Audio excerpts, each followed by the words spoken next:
everybody. Thanks for being here.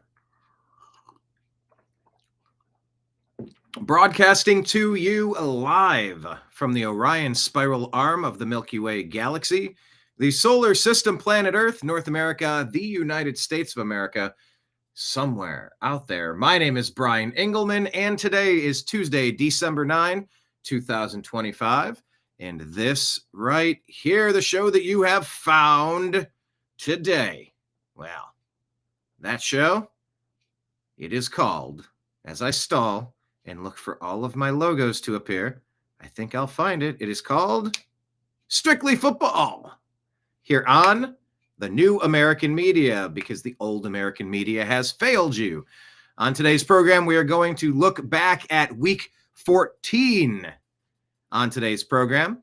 And then, of course, on Thursday at 3, what did we decide? 3 p.m. Actually, I got to double check the time with the guys, but Thursday we're going to do our preview and betting trends show, looking forward to the upcoming week. Of course, it is fantasy football playoff season. I hope you're doing well in that. To those of you who celebrate, we're going to welcome in Mike Barra, Jim Mitchell, and Ezrael Robinson. Allegedly, his feed cut out, but we anticipate him coming back. All of that and more on today's program. That's Strictly Football. Thanks for joining us. Here we go. Hi, this is Eric Metcalf, and you're watching Unhappy Hour.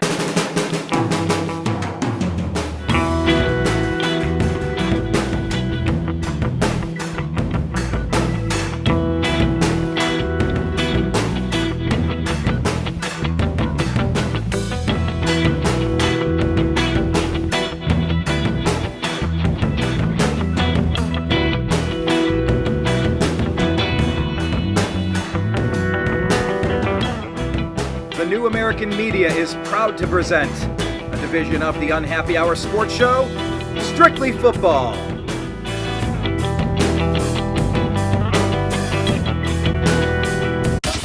It's the Unhappy Hour. Thank you all for being here. This is Strictly Football. And this is Mike Barra. Hello, hey, how's it going? Living the dream. Brian? How are you today? I just had a vampire take some blood out of my arm, but other than that, I am in excellent shape. I went to go see the doctor the other day, and all he did was take blood. Do not go see Dr. Acula. Dr. Acula, yeah, that was a good one from the old Scrubs show. That was a good one. I love it. Mitch Hedberg, one of the greatest comedians of all time. I miss him. So, Ezrael Pickens. Hello, Ezrael Pickens. How are you, sir? I'm great. Bro, your hair is getting taller by the day. You're looking like a mix between what do we got? Jimmy Butler. Who's got that tall hair these days? That is getting I don't know, but don't get used to it, because once you get into the military, yeah, exactly. It's gone. Yeah. You know, I dated a girl, and her father told me, Brian, because he went bald, and he goes, if I knew I was going bald, I would have grown my hair to my ass. Just like have a heyday. Go for it. Have fun with it. Welcome back, Izzy. And let's go to Jim Mitchell. It says webcam utility. Hello, Jim. How are you? Is Jim there? Yeah. I think Jim did something, but he was fine. Jim, why'd you change it? Well, Mike might have to drive over and I might have to drive over. On some tech support again for 2 weeks in a row. Maybe send Jim a message real quick. Just tell him to reboot his system, because if it's going to be glitchy, it's going to be glitchy. I don't know what just occurred, but here let's pull Jim off to the side. And I'll mute out it for a second and call. Okay, gotcha.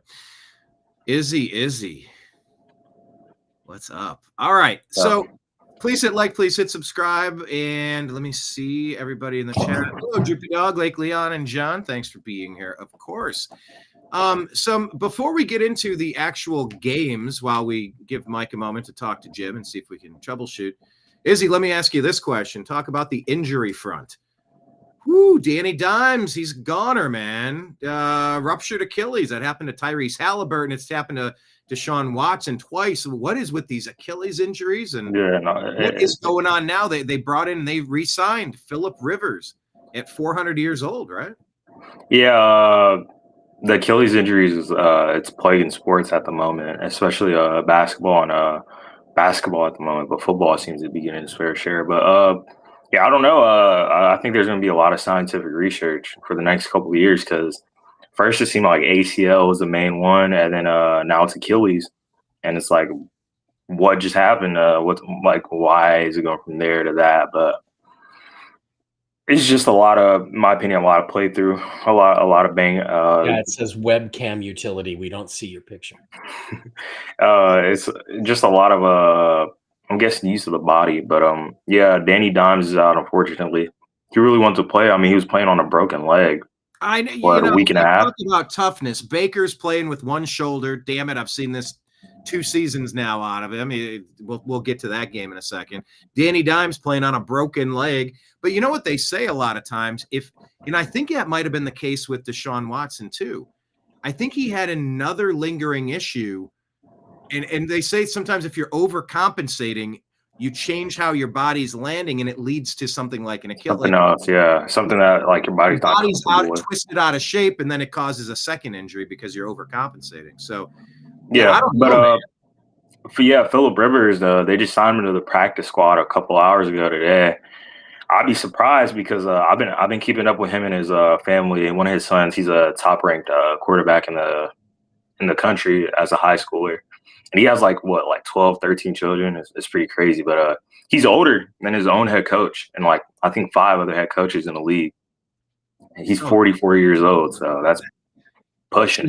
He'll be older than his coach. That's a neat stat. I like that. Yep. By the way, his offspring. Andrew, 2 years old. Anna, 6. Claire, 9. Rebecca, 11. Peter, 13. Sarah, 14. Gunnar, 16. Grace, 19. Caroline, 20. And Hallie, 23. That's a lot of kids. Hallie's older than his oldest child is older than some of his teammates. Oh, that's incredible. Okay. So he's older than his own head coach. If you have 9 kids or 10 kids or whatever it is by the age of 44, you're not a family man. You're a weirdo, okay? Freaking weirdo.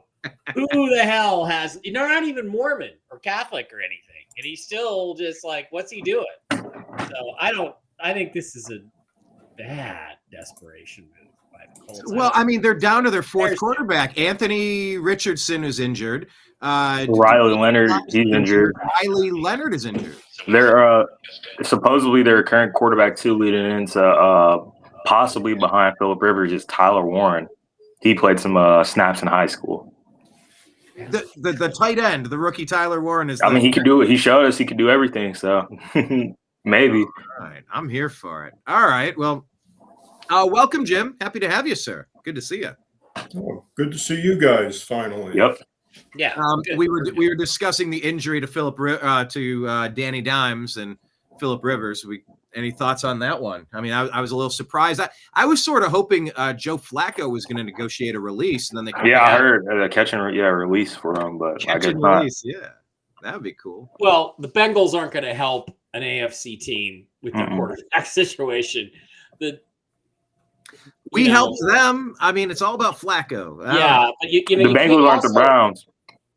Also, you can't do that. I mean, that's against the league rules. So if they got caught doing that, making some backroom deal like, oh, well, next year we'll give you the draft will give you a 6th for a 7th in 5 years or something if you release this guy. You can't make deals like that. It's against the rules. Of course, the NFL goes against the rules all the time, as we saw in the Baltimore game and the Raiders game. Oh, that Baltimore game. Fixed it. Here, let's just maybe start going to the games. You said Baltimore. I'm super excited to actually talk about my Cleveland Browns with Shedeur Sanders. We'll get to that in a minute. But how about we do this? You brought up Baltimore. Well, let's give that a place to start. The ending of this game was pretty absurd. It upset me. I watched the play. It looked like it was a game-winning touchdown, a walk-off, maybe not walk-off, but the go-ahead touchdown. We'll start with you, Mike. You brought this up, so let's get your thoughts on this. What did you make of the end of this game? It was a touchdown. It was clearly a touchdown. By the Everybody way, for people that says, didn't watch it, Mike, can you set them up on what the circumstance was? well, yeah. I mean, I don't know exactly the circumstances. It was in the fourth quarter. It was near the end of the game. The Ravens needed a touchdown, and Lamar threw a touchdown pass to the Likely, the tight end, right? Isaiah Likely, or Yes. might be a receiver. Number And the 8. guy caught it and took 2 steps. And as he was in the process of taking the 3rd step, the defender knocked his arm and knocked the ball out.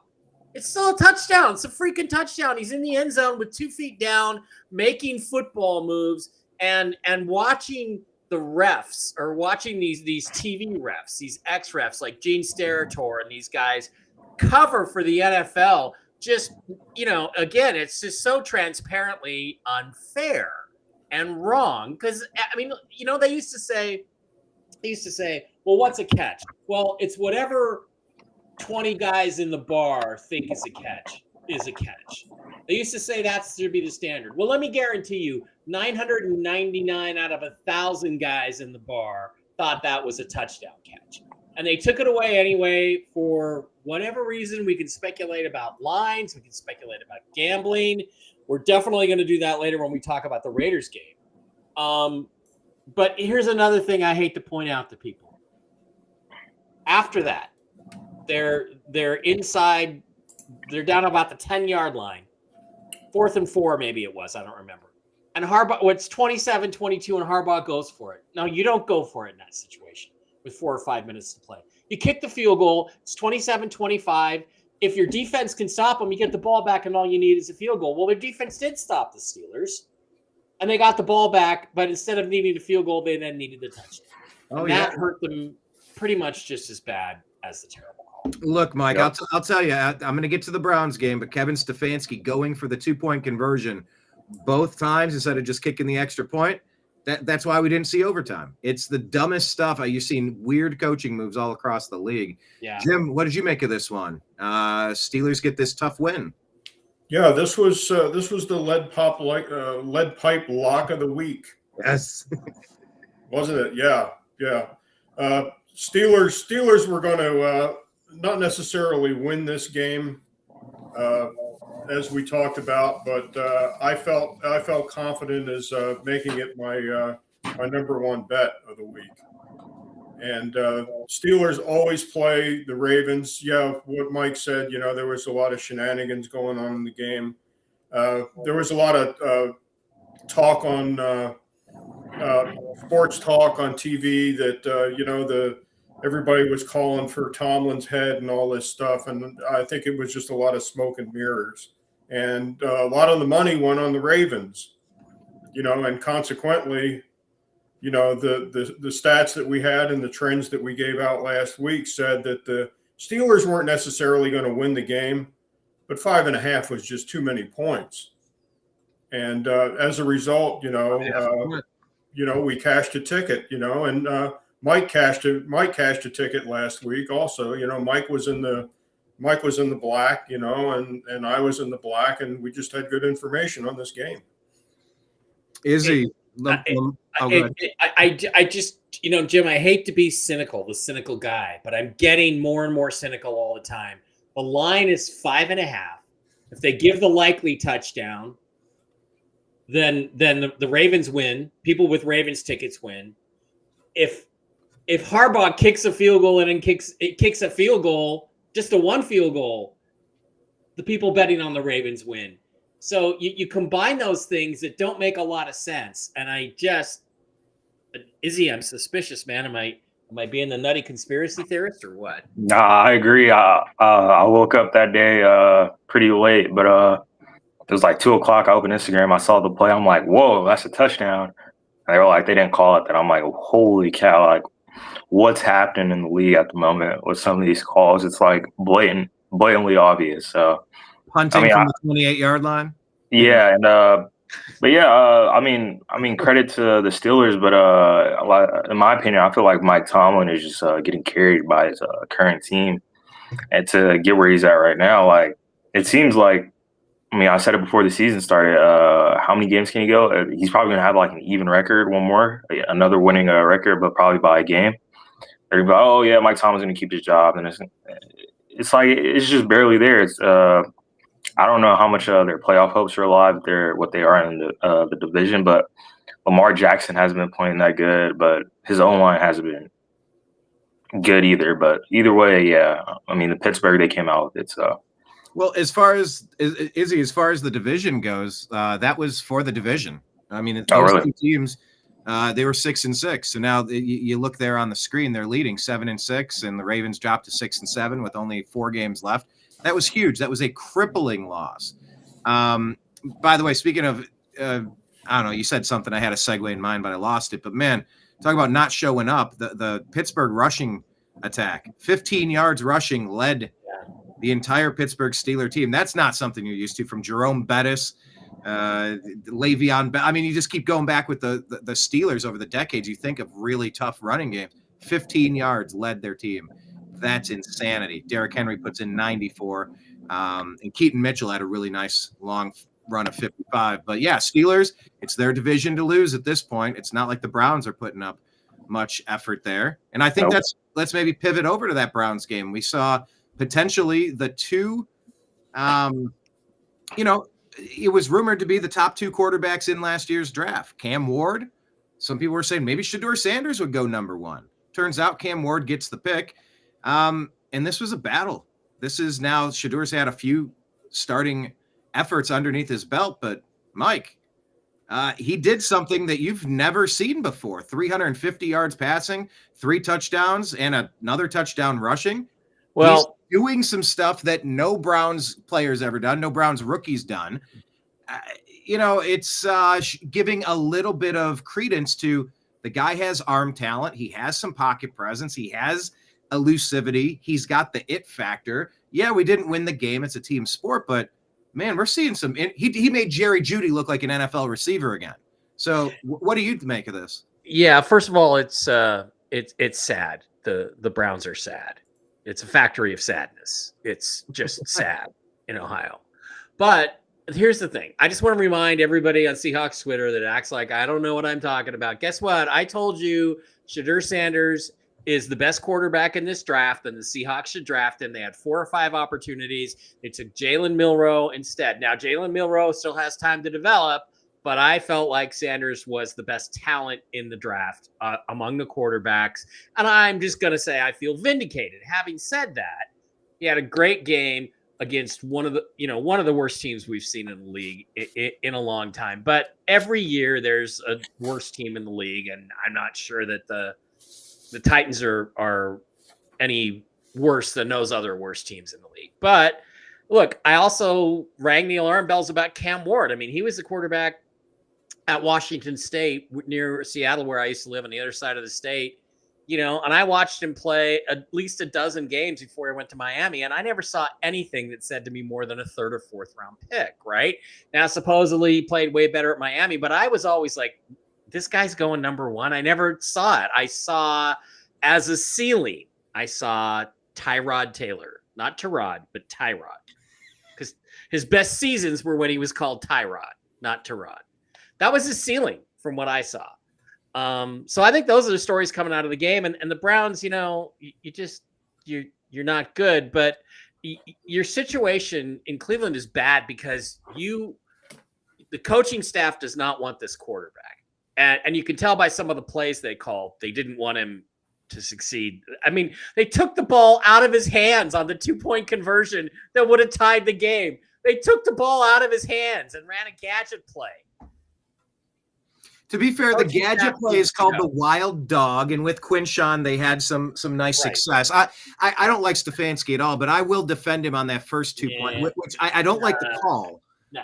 I don't like the choice to not kick it. I'll take a point. I'm just going to say I like Shedeur. I think he's got upside, but if you end up with the top pick and there's a quarterback there, you still got to take another one because you're not sure about Shedeur because you haven't seen enough of it yet. You can't. I think teams make a mistake. They put all their eggs in the quarterback basket that they just, what was the situation? The Bears, they had the number 1 overall pick. You got CJ Stroud, you got Anthony Richardson, you've got guys that had potential, and they trade the pick away instead of taking another quarterback because they had Justin Fields. So anyway, that's my thinking on the Browns. Izzy, you want to say something? As he's chomping, Yeah, we'll get to Jim in a second. Go ahead. yeah. The biggest thing from what I've seen from Shadur is like he has an arm talent. It's just some people online they were kind of bashing him. They were like, yeah, he had a good game, but how many of his yards were rack yards, like run after catch? And a lot of his yards were from his playmakers. But to defend him on that point, we've seen all year Kevin Stefanski draw, in my opinion, BS plays as an NFL head coach. Just some high school weird, just give it down, check it down, don't throw it deep. We saw with Dylan Gabriel, now he's doing it with Shadur, but Shadur is showing flashes that he could load it up, throw it deep. He can make these passes, but they're still limiting him. But he still found a way to ball out and have a pretty good game. Respectively, it is the Tennessee Titans, but it is the Cleveland Browns with Kevin Stefanski as their head coach. So, it's a weird thing because they say he's the starter for the rest of the season. And if he plays good, I still see them taking another quarterback, depending on what if they get a top 10 pick. I just don't know.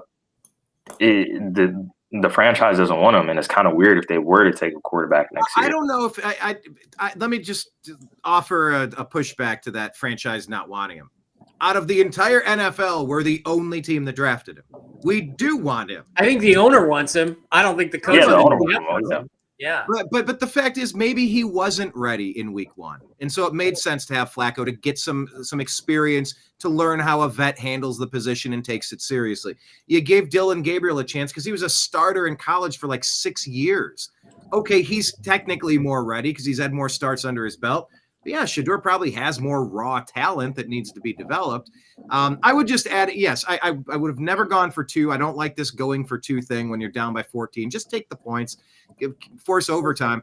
But had Quinshon Judkins tossed that ball to the player coming around, he would have walked blindfolded. Still, in my opinion, I don't believe you should do that. Touchdown. It was an easy. It was a gimmicky call, but like it's called the wild dog. It's like a variation of Quinshon. Who's maybe it doesn't matter what it's called. At the end of the day, in my opinion, you don't do that with the game on the line. You keep it in the quarterback's hands and make a play. Exactly. You don't put it in your running back's hands and do a trick toss flippity do play after you go down back 160 yards in 2 drives to try to tie the game. But I mean, it's whatever. And then Kevin Stefanski, he still has a job. So the Browns, in my opinion, I don't know what they're doing at this point. Yeah. So if they really believed in him, they put the ball in his hands on the biggest play of the game. That's what your quarterback's for. You trust in him. Right. They didn't do that. What you got. That's the only way you're going to find out what you got is if you give him a chance. The other thing is, the point you made about the run after the catch stuff. Peyton Manning in like 2014 or 2012 or something broke the all-time record for passing touchdowns with 50. Okay. I think 5 of them, if I recall correctly, were shovel passes. The shovel pass is not a pass. It's a handoff. It's a forward pitch. It's not a – so that, again, that's a BS record. So you can say that all you want, but the bottom line is Shadur did some shit out there that hasn't been done. 354 yards? 364, 3 touchdowns in the air, and another on the ground. Yeah, and you don't do that if you suck. You don't do that if you suck. 100%. Did I miss part of this conversation? But don't the Browns have a top 5 defense, Brian? Yeah. Where are they rated? In 32 football teams. All right. I noticed something right away. I'll check. What they seem to be doing, they had Myles Garrett Hope this far lined up. He was so far wide trying to get his sacks. I mean, we were getting absolutely torched by Tony Pollard. Like, we were getting ran upon. Myles can get hung up in that where he's focused on the wrong things. He'll lose containment. He'll over pursue in trying to get a sack, which is great, but not if you're losing your assignments. And I don't know what the Browns' assignments were. I don't know where the adjustments were defensively. Giving up 20, what did we give up? 31. Yeah. So the Titans, that's inexcusable, Jim. Well, that's what I'm saying. I mean, if the Browns offense can put up 29 points that should be in a game where the over-under opened at 33.5 and it stayed at 33.5 all week. And by the way, that was the lowest total all week. They should win the football game if they put up 29. But they allow the other team to put up 31. you're pretty much doubling the over-under as to what this game should actually be. And from everything I've read, the Browns have at least a top 10 defense. They should be, and the Titans are in the basement as far as an overall football team. If you can't stop them from scoring 31 points, it's on the defensive side of the ball. Right. The offensive side of the ball for the Browns did their job. Jim, they say that the Browns are a top 5 defense. They're second in defense in yards. Yards is fucking useless to me in terms of evaluating the defense. In scoring defense, they're 17th. So they give up 23 points a game. Middle of the pack. They're not that great. Some of those can be special team scores counted. So it's the middle of the pack defense. In terms by the way, a lot of those are special teams. A lot of those are, and by the way, a lot of those were the offense screwing up and giving the other team first and goal, or first and 10 at the 15. So like automatic points on the board because of the other team screwing up. So Brian, you lost your camera. You want me to come over there and fix it for you? Yeah, please do. Please do. I will add this, though. In the pantheon of what you're rooting for, if you're a Cleveland sports fan, you want to see steps forward from Shedeur Sanders. I think each start that he's had, we've seen different looks. We've seen growth. He's not making a ton of stupid mistakes. He threw an interception. Okay. But compared to creating 4 touchdowns, you sort of take that. That's an 80% success rate. Yeah, that's what you do with talented guys. You let them get the reps. Let them rip. Figure it out. At this point in the season, when we're mathematically eliminated from the playoffs, you want to see development and you want to lose so that you maintain your high draft position. And here's the problem with the Browns. We want to go out and get Mendoza. I'll tell you what, he looked pretty damn good against the Ohio State Buckeyes. Now, I'll take the Buckeyes. If you play 2 games in a row, I'll take the Buckeyes for the other 9. But, there's a rumor. Maybe Cignetti and Mendoza come in to coach and lead the quarterback position with the Browns next year. I don't know. But, you want to maintain the draft standings. The Browns have 0 offensive linemen signed for next year. 0. We have old people, we have injured people, and we have underperforming people. That is a shitty combination, guys. So we have a lot of teams, a lot of positional needs on this squad. That's for sure. Where's that? Because we're going to miss the playoffs. Playoffs? Don't talk about playoffs. Well, you kidding me? No. Playoffs? I was, yeah. The playoffs. I'm just hoping we can win a game. Well, I think you're going to be drafting some offensive linemen this year then. Yep. And a wide receiver 1. I mean, Carnell Tate and an offensive lineman in the first round. How about a wide receiver 4? We'll get to that too. Hey, let me show you guys this since Mike brought this up. If you're not aware, Mike did call the Cleveland Browns a factory of sadness, and this is where that stems from. Hey, Browns. This is Mike Polk Jr. yelling at the Cleveland Browns stadium. Hey, Browns. Mike Polk, season ticket holder. Killer game in Houston today. Well, thank God we built you. What a blessing for the community. You are wasting valuable space on our majestic shoreline, and what do we get out of it from you? 10 miserable games a year, including 2 preseason games that I have to pay for, and 1 shitty Kenny Chesney concert. Do you understand that it is actually statistically harder for a team to be this consistently bad than it is for them to occasionally accidentally be good? The probability is staggering. Did you happen to see that Packers-Chargers game today? It's like they're playing a different sport than you are. And here's what you have to understand. We don't even expect you to be good. We just want you to be watchable. Do you have any idea how low our expectations are? We don't expect you to win the Super Bowl. We just want you to look better than a Division III high school team. And listen, I know that there are way more important things in life than football, but you are supposed to be our pleasant distraction from those things. But all we do is pay you money to put us in a bad mood every week.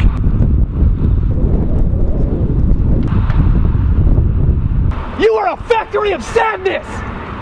I'll see you Sunday.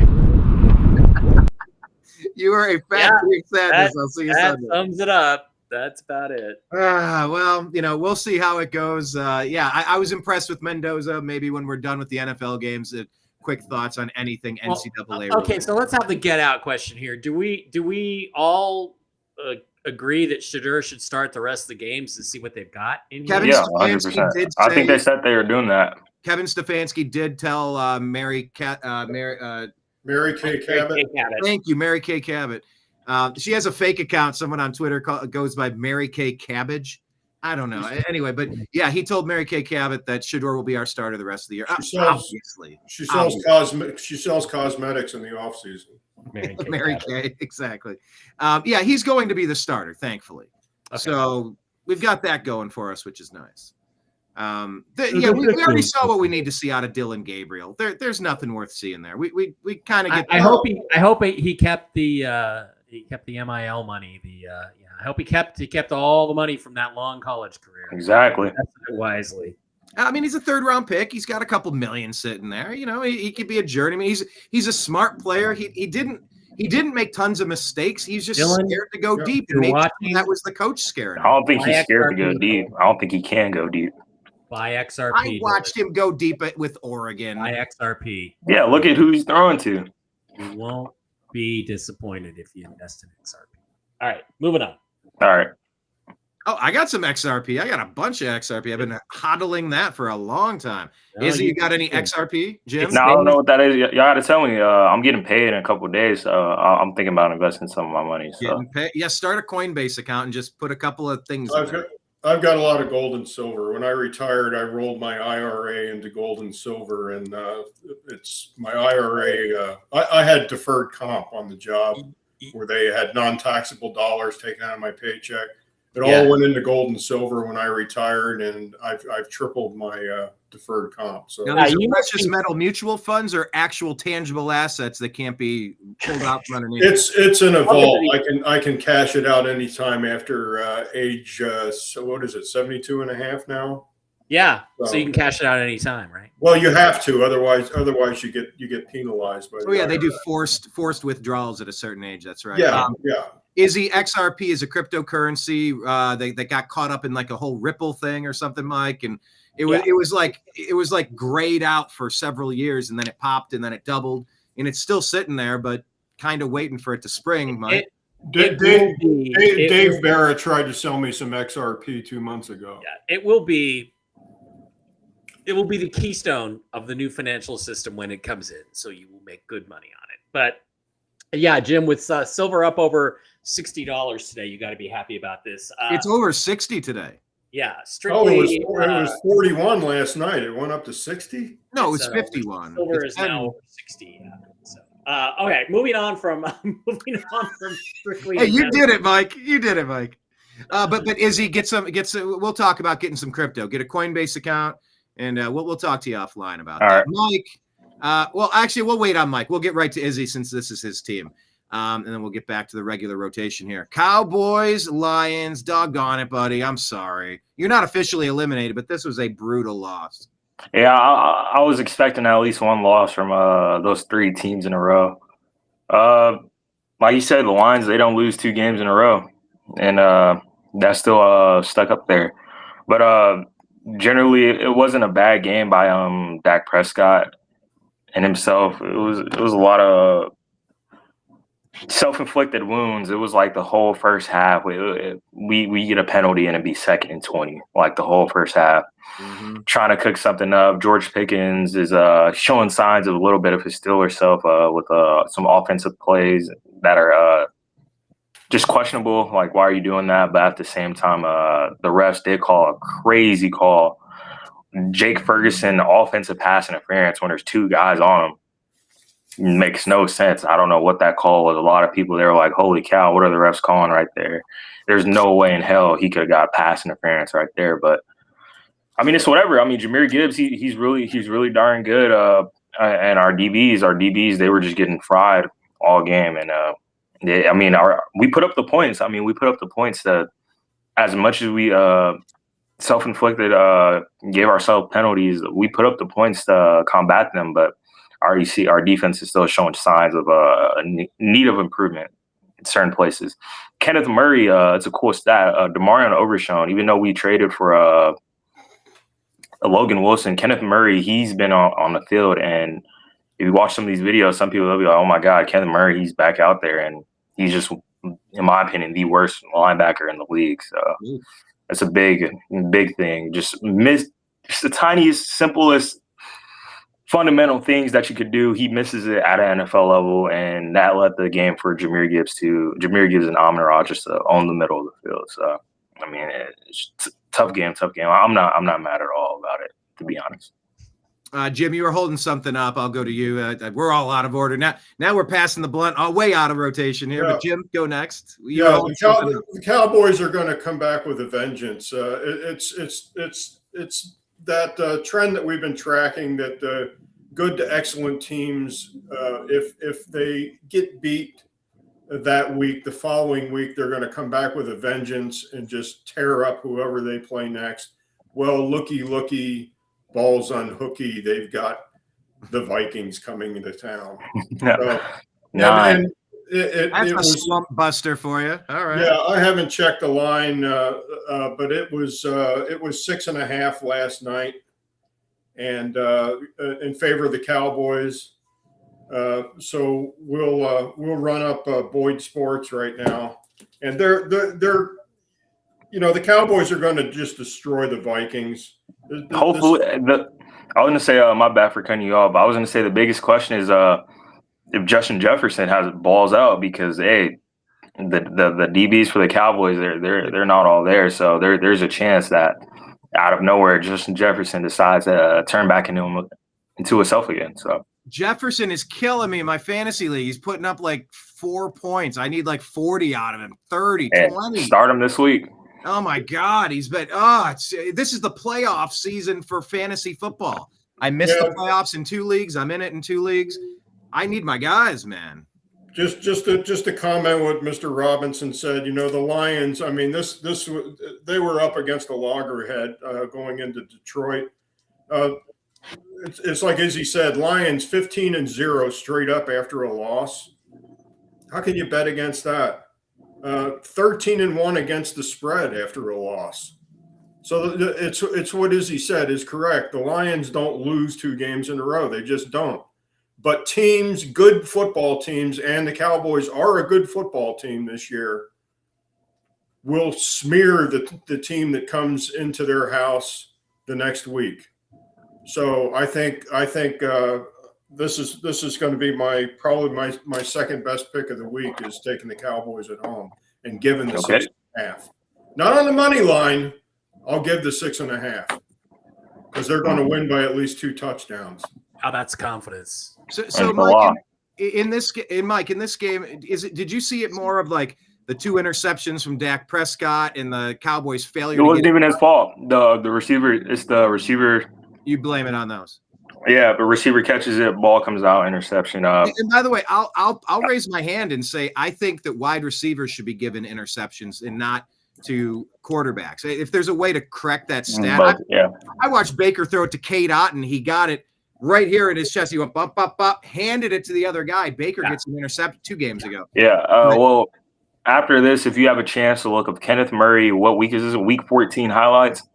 Go there, you'd be like, holy cow, this guy just sold the game for the Cowboys. Just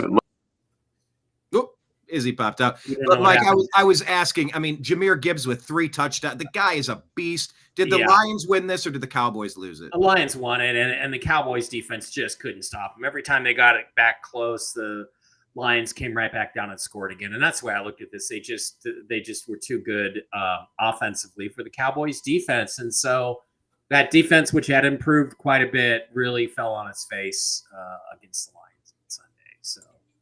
Or whenever it was Thursday. It was kind of pathetic to watch. So, well, let's stay with you, Mike. This is your team, the 10-3 Seattle. Bravo, you and Jim. Bravo. I'm happy that you're happy. You're 10-3. That's pretty good. You whooped on the Atlanta Cousinses. 37-9. What were the takeaways in this game? Sam Darnold 3 touchdowns. Kirk Cousins threw 2 picks to no touchdowns over there. Jackson Smith getting it done again, of course. Well, a guy I'd really like to have on their team is obviously Bijan Robinson. Is a fantastic running back. He's their main thing. Tyler Algier is also really good, but this is a typical game. This is a very common West Coast team playing at 10 a.m. on their body clocks in an Eastern time zone.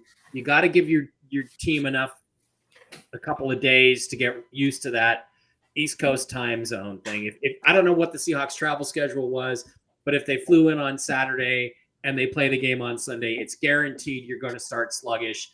Slow first half, very sluggish. Never felt like they were really in any danger, but that's a 10 a.m. start for a West Coast team. And what happens usually is in the second half, they wake up. The second half usually starts around noon.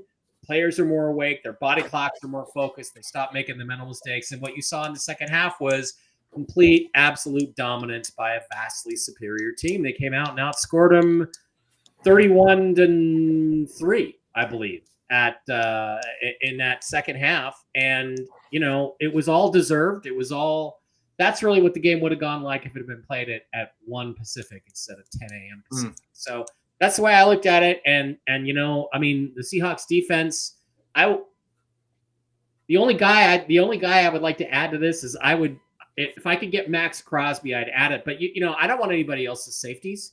I don't want anybody else's linebackers. I don't want anybody else's defensive line. I would like Max Crosby or Myles Garrett to add to this defense. I think it would be an all-time great defense. It's fantastic the way Mike McDonald has him coached. And there's a rookie named Nick Emanwari that most of you guys don't know about that they traded up for in the second round. I was against it. I was wrong. He is a fantastic player. He's going to be in that Kyle Hamilton type conversation. This guy's a fantastic player. He was all over the field. Secondary is fantastic. This is a championship winning defense. And the only thing that can keep this team from the Super Bowl is going to be if Sam Darnold has another meltdown, because everything else is there. The running game, not that effective. The Falcons stacked it. And so in the second half, the Seahawks said, okay, we're just going to throw over the top of you. And that's what they did. And Nick Emanwari, he's getting a little bit of play for Defensive Player of the Year. I think it's Carson Schlesinger, but he's coming on. He's having incredible. I think he ranks right up there at this point. And so this is the kind of game that the Seahawks lost in the Mike Holmgren era and the Chuck Knox era. But in the Mike McDonald, Pete Carroll era, they've done much better playing at these 10 a.m. games. But what you got to do with these games is you got to slog through the first half, wait till your team wakes up, and come out and take control in the second half. That's exactly what they did. And people are like, yeah, it's only the Falcons. But here's the thing. I'm going to say the same thing about the Rams. Teams that are championship teams, that are Super Bowl contenders, they go on the road and they beat the shit out of other teams like the Seahawks did on Sunday. So did the Rams. But this is what good teams do to bad teams when they're championship caliber. And I'm excited. I mean, I've been as excited since 2013, Jim. How about you? Wow, going back to Chuck Knox. Ground Chuck, huh? Yeah. Ground Chuck. What, Allie Sherman didn't want none of that, Mike? Yeah, no. Well, if we're speaking of Knox and we were talking about gold, how about Fort Knox? Where's the audit? Anyway, let's stay on top. Where's the gold in Fort Knox? I thought there was an audit going to happen in my backyard. I was talking to Kayleigh McEnany. No, not Kayleigh McEnany. Who's the other, the press secretary? I'm forgetting her name. I was like, yeah, I want to be there at Fort Knox. I want to do I want to be a part of that audit process. But there you go. Jim, this is an exciting team, like Mike was saying. Yeah, the number didn't make sense in this game. I mean, it opened Seahawks 7.5, and it was bet down to 6.5. Yeah, I got 8.5 when I went.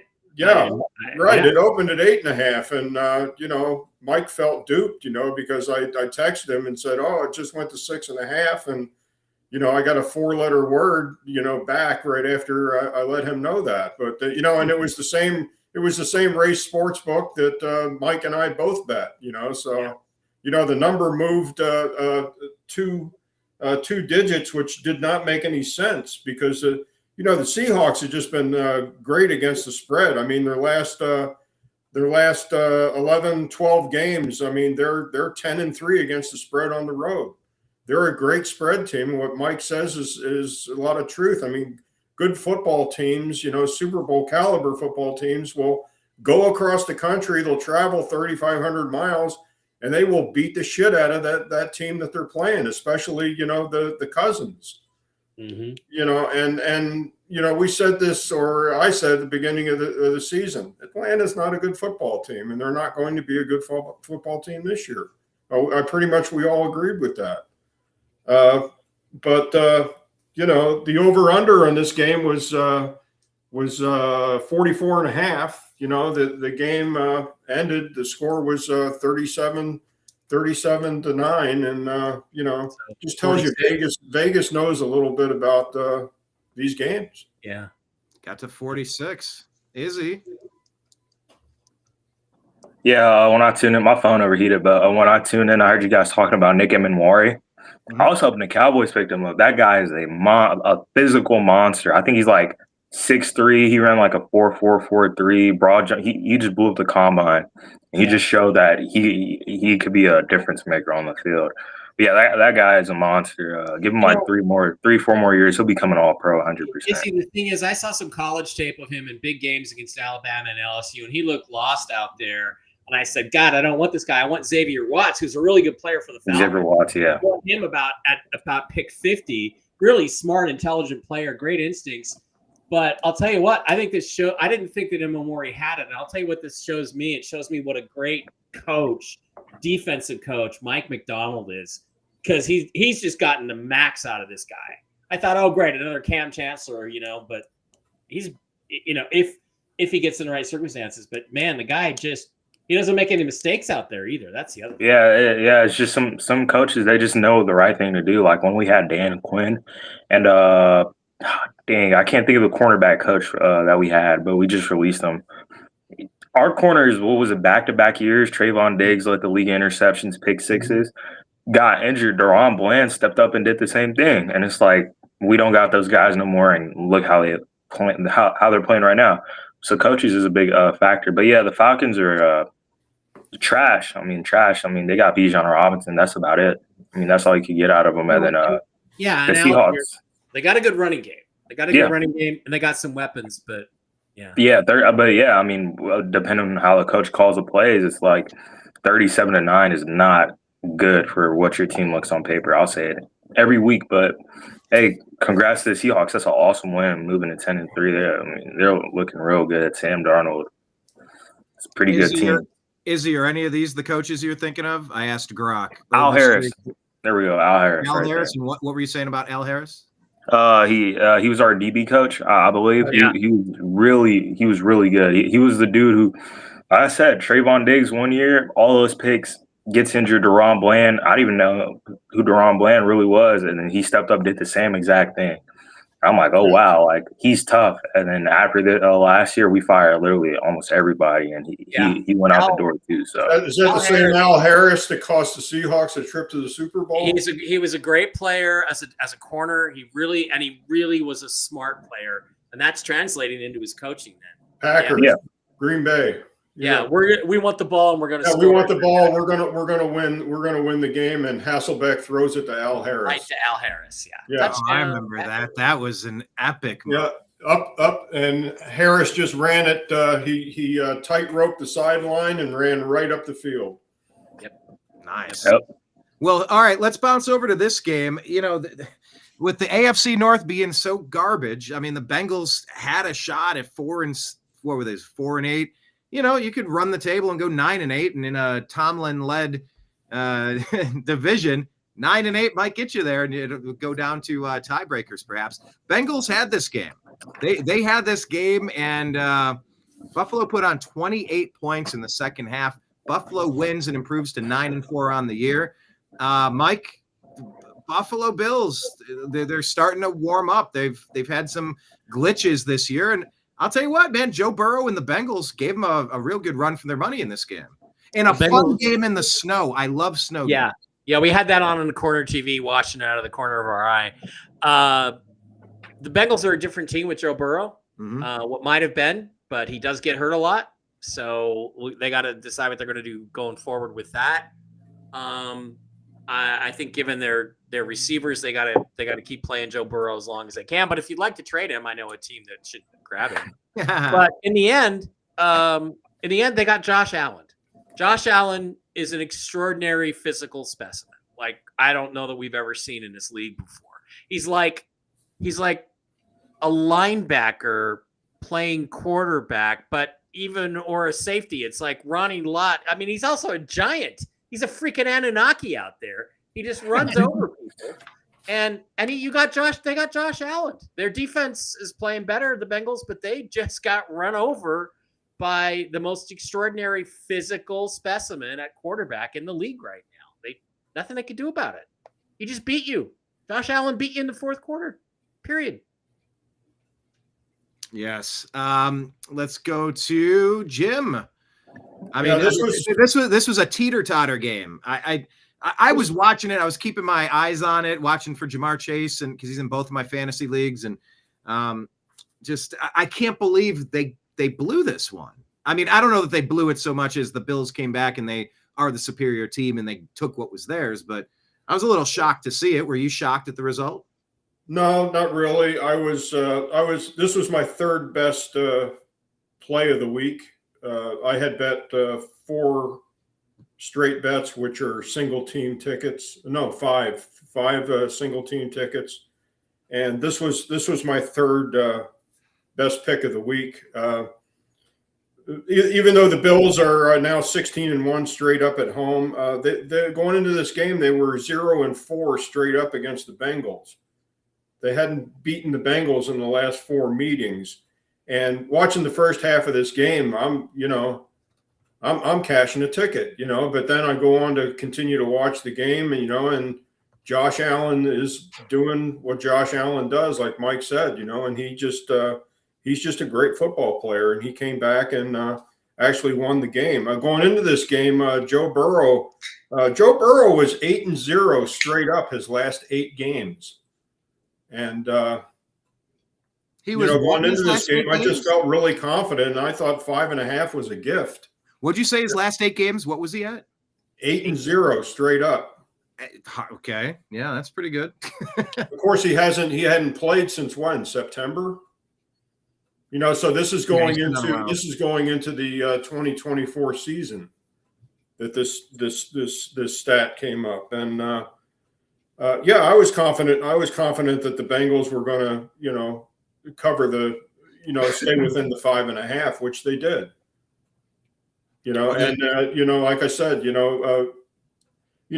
just to go back to what Mike said, Mike had a wild ass 3-team parlay that he was playing, but to protect that bet, Mike always goes back to the Seahawks, and he makes a straight bet on the Seahawks, and bam, you don't lose any money. Didn't lose any this week. Yeah, no, if you cash a ticket and you only bet 2 tickets, you're either going to make money or you're going to break even. And we did all right. Yep. They did all right. Izzy, talk about the Bills. Josh Allen gets it done, overcomes 4 passing touchdowns from Joe Burrow. Yeah, I completely agree. Josh Allen, he's the Bills' offense in itself. Besides James Cook, when you need him to step up and do things, he'll do it. It just depends on, in my opinion, either how he's feeling that day or how the defense is playing against him. But he's the offense in himself. The biggest thing is that in my opinion, we haven't seen the peak of Josh Allen. Yes, they have had Stephon Diggs, but I think I've been saying it for weeks now. Wait until they get that wide receiver 1. People were like Keon Coleman. Keon Coleman wasn't drafted high. I didn't see him being that great of a receiver, in my personal opinion.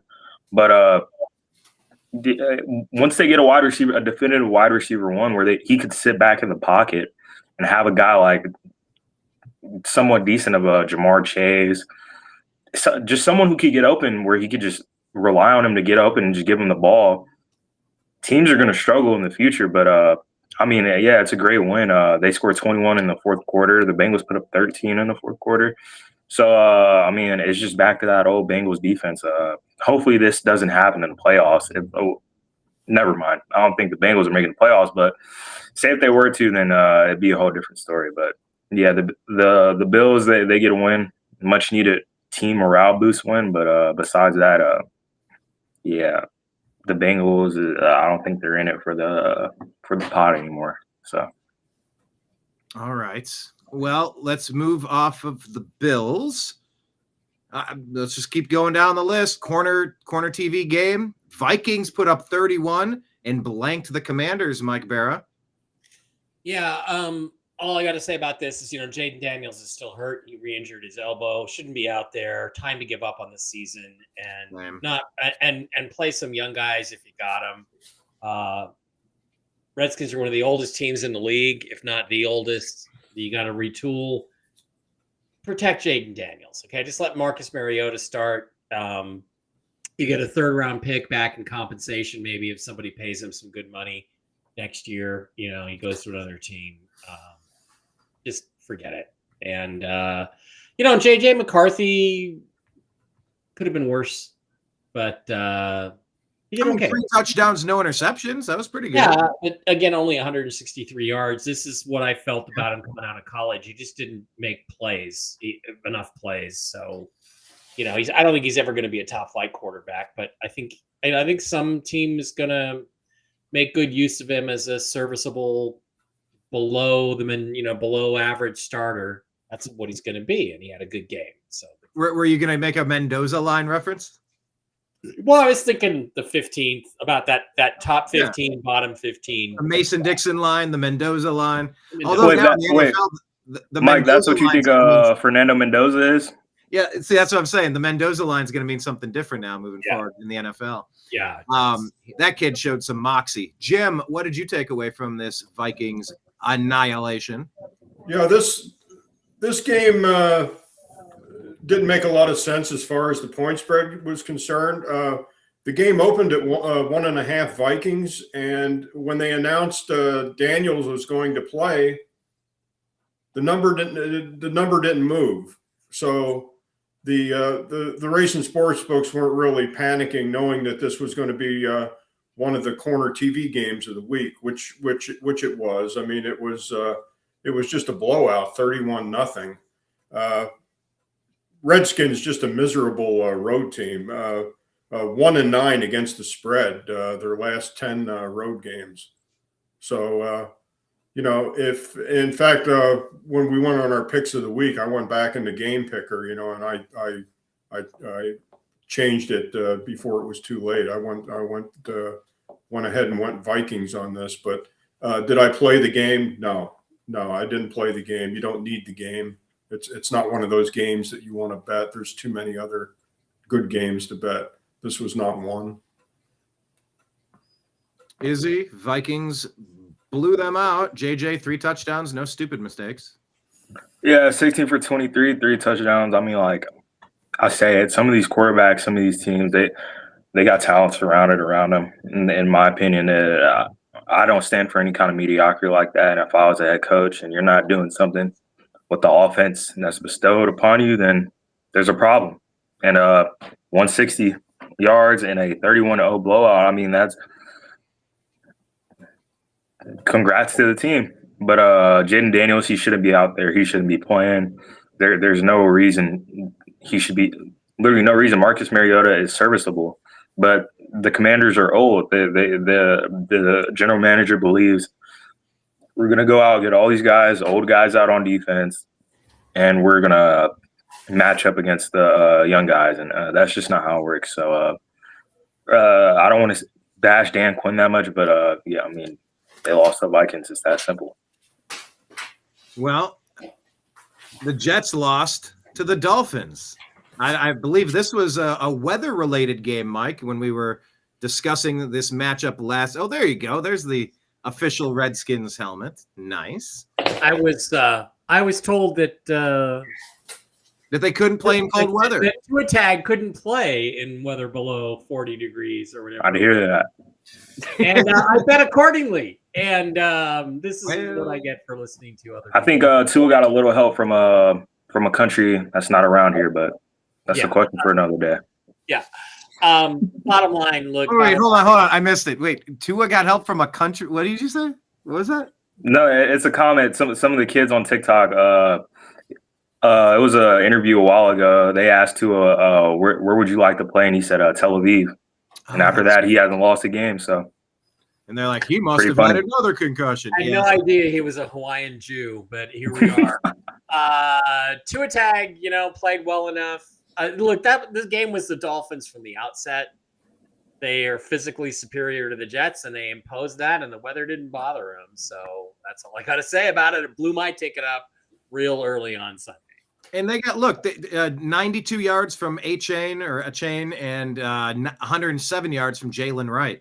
That's a two-headed beast right there. You knew they were going to be trouble when they got settled in, Jim. But yeah, they tripled up your boys in New York and threw a monkey wrench into the betting trends last week, huh? Yeah, well, the two is going into this game 1-10 straight up when the temperature is under 50 degrees. And I believe the temperature was nearing the 20s going into this game. Terod 7-0-1 against the spread, playing for the Jets. Now he's 7-1-1 against the spread. This game, Mike's pointing fingers at somebody, but this game just didn't go the way all the numbers crunched. It just screamed Jets, but I think the bottom line and probably a footnote to this game is the Jets are ass. Izzy, do you concur? The Jets are ass? Oh, wow. I never knew that. But, yeah, they are. Who they had? Brian Cook. I don't know who that is. Cook at quarterback, 2 interceptions. But, yeah. I mean, Tua, he didn't have a crazy game by any means. But, yeah, the running game, they just showed superior. I mean, when you lose a guy like Quentin Williams on the D-line, that's going to happen. And they lost 34-10. I mean, it's not much more the New York Jets could do. I mean, they won 3 games, but it's going to be hard for them to try to salvage some picks if some teams are trying to tank. So, or higher draft capital this year, depending on what they're trying to do. But, Yeah, I mean, they lost by the running game. Just a footnote again, the Jets are now 2-8 straight up against the Dolphins. 2-8. Oh, okay. Yeah, that's no bueno, is it? 2-8. No. All right. Well, it did recalibrate a little bit after the game, of course. Let's move on to another one. This was maybe even more surprising than what happened over with the Jets game. Baker and the boys. I mean, is Baker injured, Mike, or like how did the Buccaneers lose to the Aints? Is it Tyler Stuck, his ascension? Or Again,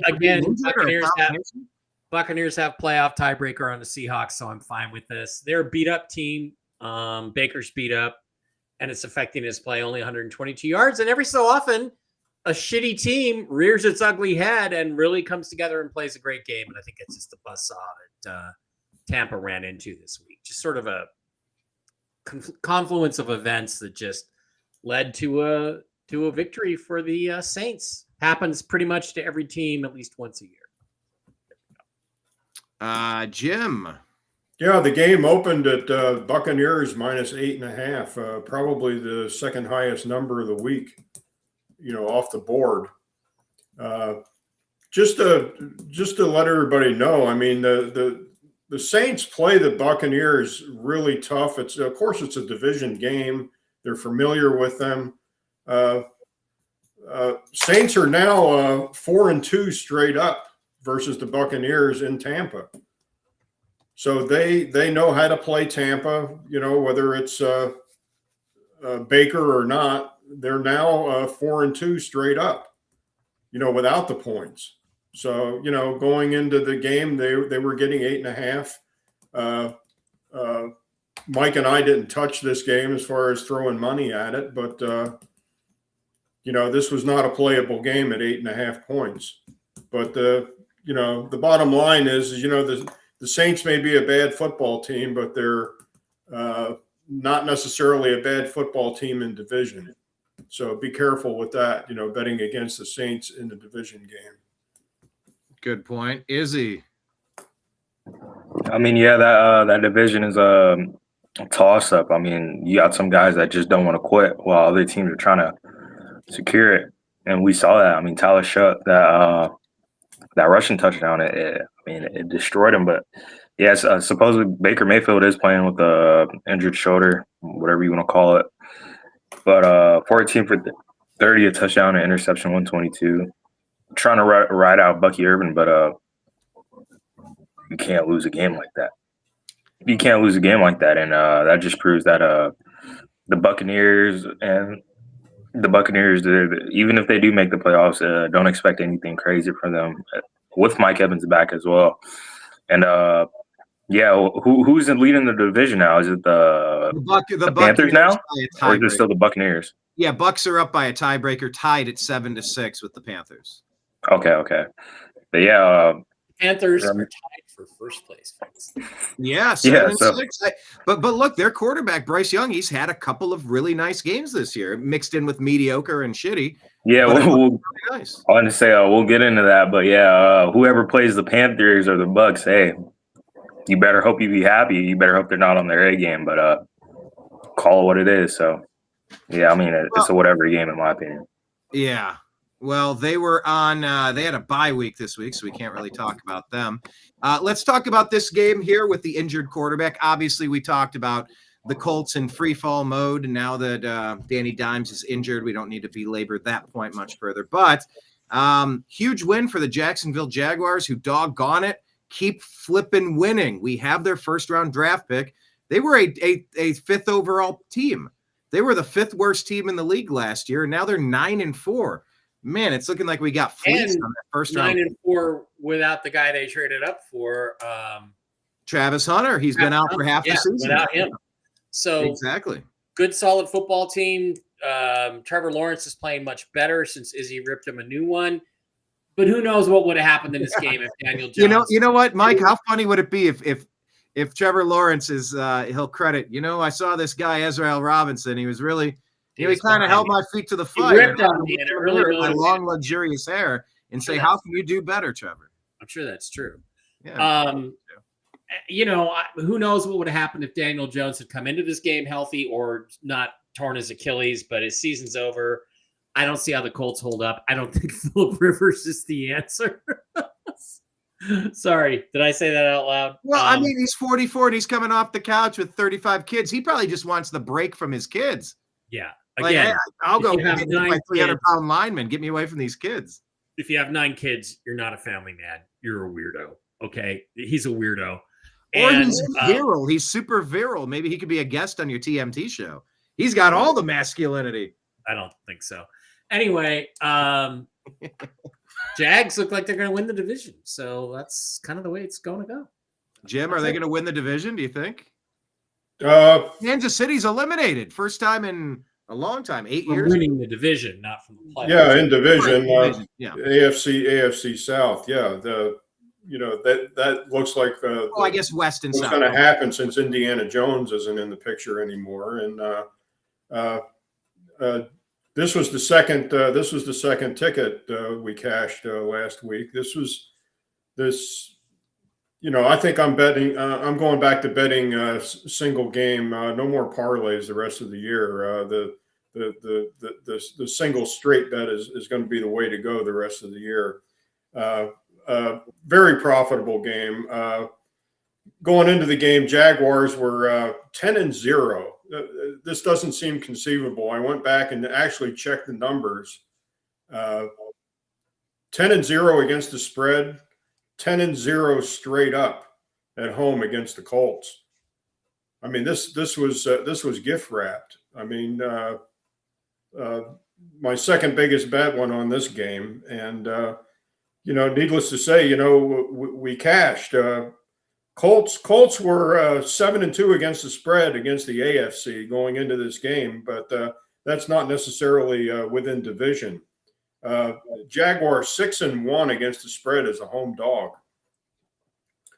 So the Colts going into this game favored by 1.5. I couldn't figure how they figured a Colts minus 1.5, knowing that Indiana Jones had a bone fracture in his leg. Yeah, on the road, bone fracture. Yeah.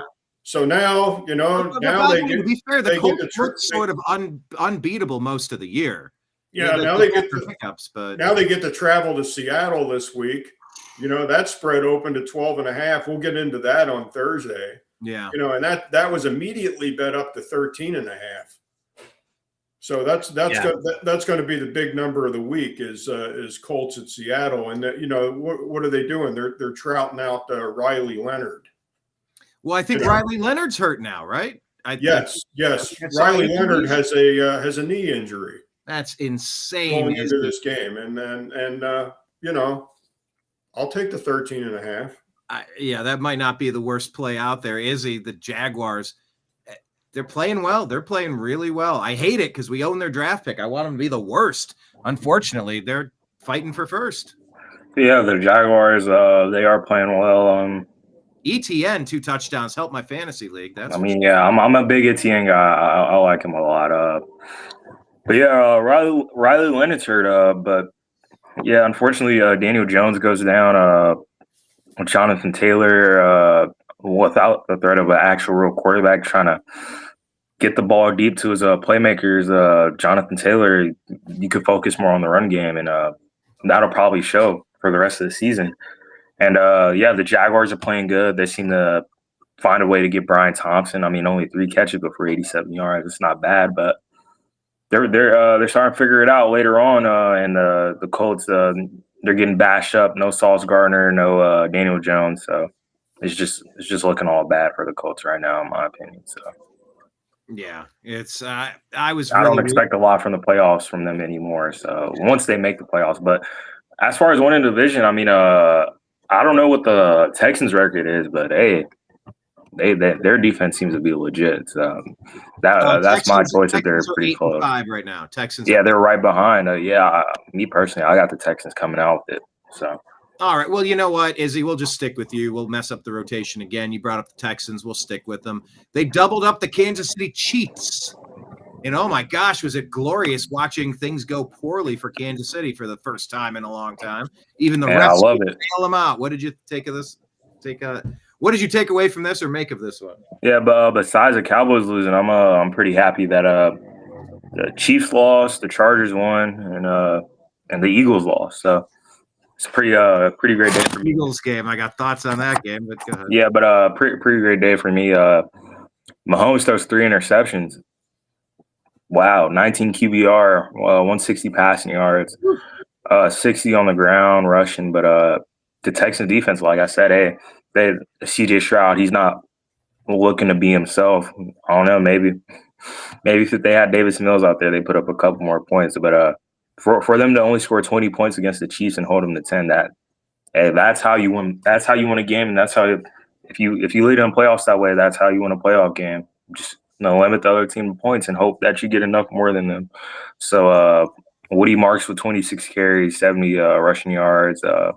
Nico Collins, 121, looking like Nico with CJ out there. So, hey, in my opinion, the Chiefs season it seems to be done within their division. So, yeah, I mean that's my thoughts on the game. I don't think Mahomes is bad in any remarks. It's just a tough defense, and he couldn't get the job done like how he used to. So, according to Grok, who can hallucinate sometimes, so take AI with a grain of salt. But they're saying Patrick Mahomes' lowest career QBR was December 7, 2025 against Houston.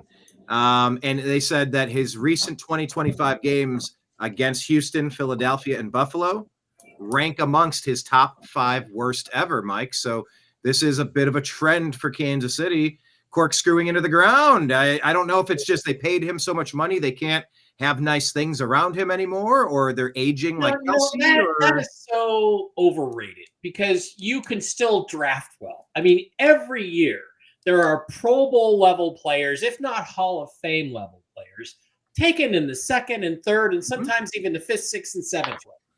Right? These guys. So if you know what you're doing in the draft. And by the way, the Cleveland Browns got about 4, 5, or 6 of them in last year's draft. Yeah, the best draft of all time. We're in the top. We're thinking it could be in the list. One thing you can do if you have a quarterback on a rookie contract, for instance, is you can sign free agents and make something. But how often do those things work out? Not very often. So that's a false narrative. The Chiefs just stuck with it a little too long, and they need to retool or rebuild. And they're going to go through it. And, that's just what they've got to do. I mean, Travis Kelce, got his ass kicked, got busted. That ain't just go off and get screamed at by Taylor Swift for the rest of your life, Mr. Pfizer, because your football career's over. And I want to know this though: is it has Travis Kelce played himself out of the Hall of Fame? Oh no! Stop it! Stop. Yeah, it's ridiculous. Just as it's ridiculous for Russell Wilson. But anyway, C.J. Stroud did enough. But remember we were talking about D'Amico Ryans maybe not making it through the end of the season. Yeah, he's got that team back. They're playing great defense. That defense is tough. CJ still doesn't look good to me. I mean, there was one throw where he had a guy wide open about 30 yards downfield, threw it a mile over his head. His footwork was terrible. He was flat-footed. He needs a really good quarterback coach. He needs somebody that can remind him to stay up on his toes, to get his mechanics right. I look at that. You don't have a great offensive line. You don't have great weapons, but there's a lot to be coached up in C.J. Stroud to make him an elite quarterback like he was in his rookie season. Yeah. So there's some work to be done there. But, other than that, I mean, there was a couple throws where it's like he just was flat-footing the ball, and that's when it's going to sail on you. So hopefully they can get that fixed. But the Texans, look like they might sneak out that division. We'll see. I mean, it's going to be a dogfight in the AFC. There's a lot of teams that are similarly balanced, similarly strong. I mean, do you have the barn burners fighting for a undefeated season or a one-loss team? You got a lot of very good teams battling it out, Jim. But I mean, did you anticipate this? The Chiefs getting doubled up by the Texans? Yeah, this, like Mike said, this ain't your daddy's Kels. I mean, he had at least 3 drops in this game. I mean, and as big as a human being he is, I mean, he had his hands clearly on the ball, at least 2 of the 3 of those catches, and he just mishandled it. I mean, he dropped it, or he wasn't looking the ball in, and he was anticipating running prior to catching the ball. And the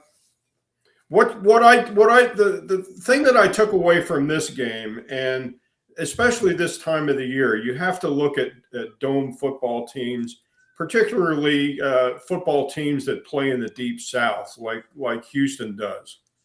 And I didn't expect Houston to come out and play as tough as they did.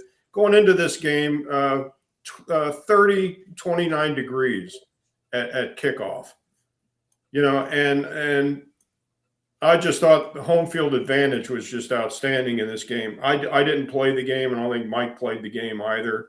No, but I wasn't going to make a pick in this game as far as putting any money down. But the Texans showed me that they can play football in cold weather, and that's where the rubber meets the road this time of season, especially going into the playoffs. And it's so loud over there too. I mean, like that's not just the coldness. Yeah, and I think between them, and if the Jaguars get into the playoffs, I think the Texans are going to be the stronger football team, because the Jags don't particularly play well when it's snowing outside. And if they have to go on the road during the playoffs, I think the Texans are probably going to be the better football team to represent that division. Yeah, you might ultimately be true about that for sure. Broncos get the win. Close game. Mike, you said you had a lot to say about this. Denver improves to 11. Okay, I said the one-loss team. They're 11-2. Maybe they're the crappiest 11-2 team of all time, but they get the win and they invert the 2-11 Las Vegas Raiders 24-17. I'd like to show the clip of Dave Portnoy's meltdown. Oh, okay, yeah. Oh, I saw that. That's good.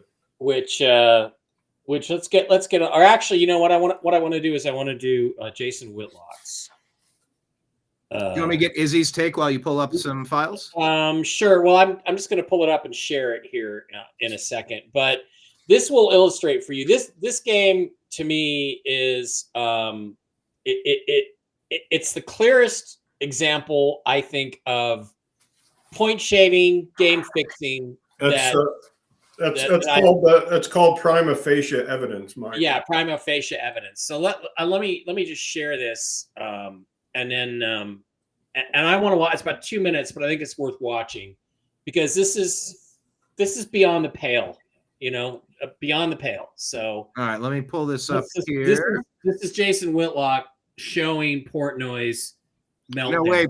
Before I do though, it's not showing the plays, is it? Because it'll get our show kicked off. It is. It won't get our show kicked off. Other It people will. It will. Anything NFL clips, it grabs it and it slices and dices it. It's gonna be Portnoy. We're gonna show it from a distance, little tiny screen. Well, here, let me switch it so that it's barely down. We mainly want to hear what he has to say, right? Well, yeah. We need this entire segment investigated by the NFL. 3rd and 3 to 24 seconds. The spread is Denver minus 8.5. They were up 24-7, by the way, with like 2 minutes to go. He spikes the ball. Why are you spiking the ball with 16 seconds in a 10-point game? Exactly. It's beyond me. The game is over. I don't know that I've ever seen a spike in that situation. But we're just starting, boys and girls. We're just starting to get. Now, I want you to watch this next Can you pause it there for a second? Because he's going to roll out, throw a pass. Yeah. Okay, you jumped in and you said, yeah. So comment on that first part. Well, the game's over. It's a 10-point lead for the Broncos with 16 seconds left. And you're not going to score twice in 16 seconds. You're not probably going to score once in 16 seconds. But you're playing. I mean, I understand not quitting, but the game's over. Everybody knows the game is over. So he spikes the ball to save a timeout for no reason. You're not going to win the game. You're not coming back from this game. So what exactly are you playing for here, Pete Carroll? Let's go forward. The clock should run out. They can't get up to spike it. They can't even, to be honest, get close. Oops. Okay. To be honest, get close. Pete Carroll, you're a piece of shit. Pete Carroll is one of the great scumbags. I would honestly punch Pete Carroll right in his fucking old fucking face if I saw him. So, all right, here we go. 16 seconds. Raiders are definitely cheating right now, doing whatever. Big money clearly on the Raiders, plus the points. So they throw down here. There's 9, 8. Watch. He gets up. They call that a delay of game. There's 4 seconds. The game is fucking over. What is that flag? By the way, we're going to rewind it. Jones didn't even fucking do anything. The receiver fucking grabbed him. Watch this. Watch this play again. At the top of your screen. So this is a pass to Tyler Lockett. They get down. We're going to call this delay a game on the defense with 12 seconds left. I've seen they call this. He's down. He gets up and gets fucking. You call that delay a game when the game is over, dude? What? So here's the next point. Why did the referee call delay of game? He holds him down a little bit, not enough to call it, but he calls it anyway and stops the clock, giving the Raiders 4 seconds. Why does the ref do that? If the ref just swallows his whistle, which is what Portnoy is about to say, if the ref swallows his whistle, 4 seconds run off and the game is over and everybody goes home and gets a nice hot shower.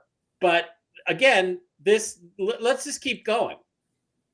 I've seen that 1,000 times worse. It's 4, 3, 2, 1. Go home. Game's over. Yep. And then Pete Carroll runs out the field goal unit and kicks a field goal to end the game with no time.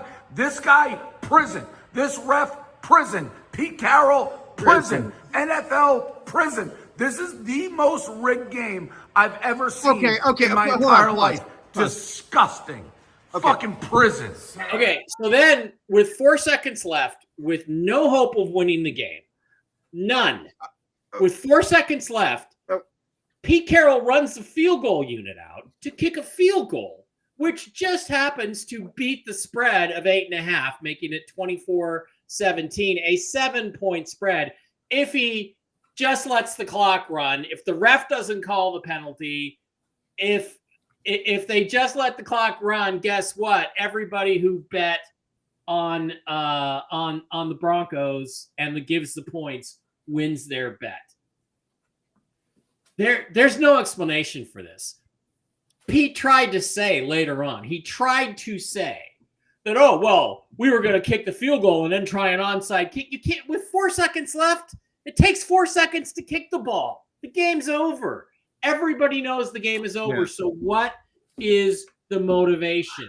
To lose by 7 instead of losing by 8.5 or 9? Yes, because that's it. And if you're going to say, oh, okay, well, we're just being men and we're not going to quit till the last whistle, then you try to throw it, you try to go for a touchdown. If you're trying to make the score more respectable for some reason. All right, well, really quick, I just want to say to Dave Portnoy, where was that prison talk when your cheating team up north was stealing signs and getting the biggest fake asterisk fake championship in college football history, you punk? Yep. But to be fair, like there's weird stuff going on in the NFL. There's no doubt about it. And it's not just the NFL. It's the Cleveland Indians, 2 pitchers shaving points or pitching balls and strikes and all the prop bets.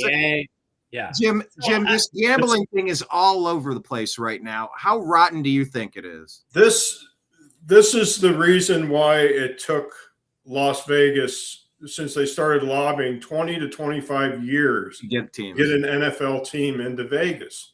Mm-hmm. If you remember, and Izzy may remember this, Izzy was probably a little boy when this happened, but when Tony Romo played quarterback for the Cowboys, he came to Vegas on a helmet signing convention that was connected with Caesar's Palace. And he was at Caesar's Palace, and he was approached by the NFL and was told to walk away. You're not doing this because it's in Vegas. Oh. He made a Vegas trip to do this for a helmet signing or a jersey signing, or he was endorsing, some other thing that had to do with Las Vegas. And they said, no, Tony, you're not doing this. One thing that Dave Portnoy did not address, guys, what was the over-under in this game? Not so much the point spread and the hook on the 7. The over-under in this game was 40.5, and it didn't move all week. And the game total was what? 41. Oh, man. That's more prima facie evidence. So you can look at the side, which was 7.5, which didn't move all week, and you look at the total, which was 41.5, or the total was 40.5. Well, the number hit on 41. I was in Vegas in like 2005 at the Palms, and I sat down at a blackjack table with Rex Grossman, it wasn't 5, it must have been 06 or 07. Super Bowl quarterback. The backup quarterback was then the backup quarterback for the Bears. Super Bowl they had given up on him. And it was 07 or 08, I guess. And I said, hey, Rex, what's going on, man?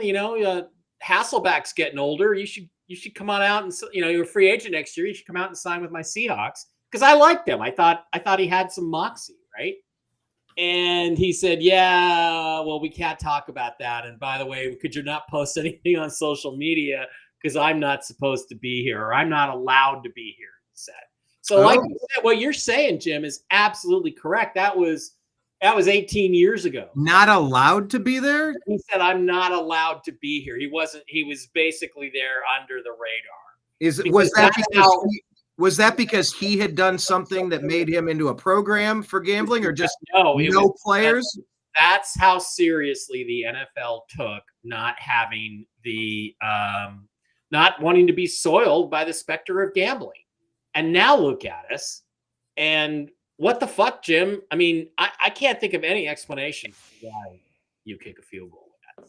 No, you can argue that the side total at 7.5, and again, you had the hook on the 7 all week, 7.5, and you're right. If the Raiders go ahead and are allowed to kick that field goal, or if they just happen to kick it, knowing that they're not going to win the game, they're putting a number up, and it's not a number that they're trying to compile to have a tie split, like they're going to go to the playoffs, and they've got that that tiebreaker. It serves no purpose in Right, any it serves no context purpose. except gambling. They're not in a tiebreaker situation to where they need those points on the board. So that doesn't make sense. But the fact that the over-under was 40.5 all week, and the number just happened to hit on 41 once they put the ball through the uprights, prima facie evidence, my friend. Yep. Spoken like a former cop. Izzy, thoughts on this one? On mute. I just picked up a new vocabulary word I can use in the future. Thanks, guys. But yeah, I mean, as much as betting, so there was a parlay that I put in like 3 weeks ago. It was I forgot what game it was. It was the Buccaneers. They were playing someone. It was like a player prop though. It was Baker Mayfield to get X amount of passing attempts. It's the fourth quarter. They're driving. I think they're down by like 10 or 14 or something like that. He's getting there, and then he gets the passing attempt over on 30, whatever. And he gets it, but it gets called back because it was he threw a pick, but then it was roughing the passer on Joey Bosa. So the passing attempt gets erased. So I'm like, okay, it's whatever. The pick, they still have a chance. They have 3 timeouts. 3 timeouts go. They get the ball back. They punt. They can go score a touchdown or get an onside or do whatever. And they get the ball back, and Teddy Bridgewater comes in the game. And I'm like, whoa. What just happened? And then Teddy Bridgewater came in and nailed the ball down. I'm like, that's crazy. But yeah, I mean, as much as for that game, I mean, I wasn't expecting the Raiders to win, but yeah, I do see that pretty fishy why are you putting the field goal unit out there? I mean, 4 seconds left, like you said, he tried playing it off, saying, "Oh, we're gonna go field goal unit, try an onside kick." Like, you don't have enough time for that. So, I mean, I'm getting new to this. I mean, I'm just figuring it out. Some of the gambling and all that stuff, all the stuff that's happening. But I mean, the way y'all put it out to me, what did you say that the evidence was called? I mean, it was pretty much there.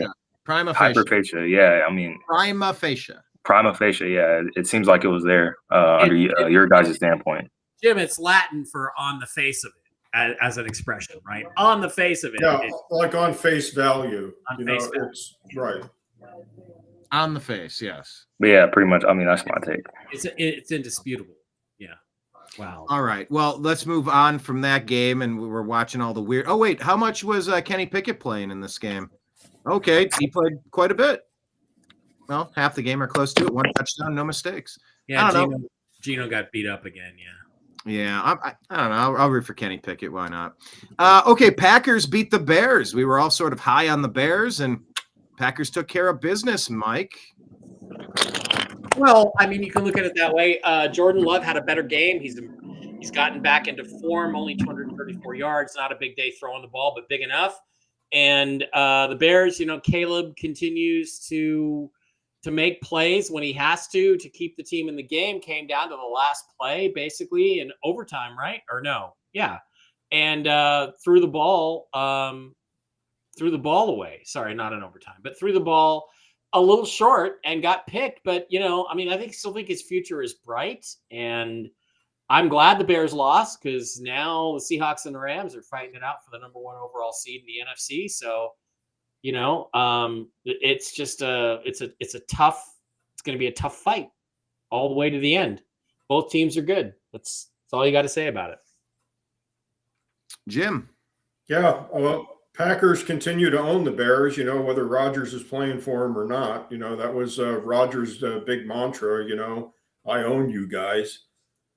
The Packers now 12-1 straight up versus the Bears, the last 13 games they've played. Packers 20-5 straight up in December and January in the regular season. They're just a real strong team when it starts getting cold outside. And, I didn't play this game. I don't think Mike played the game either. But, No. Put a revolver to our head, we have to take the Packers in this situation. Izzy, did it surprise you? Or the Packers are good because they got Micah Parsons, your boy, your former boy? I mean, it's a.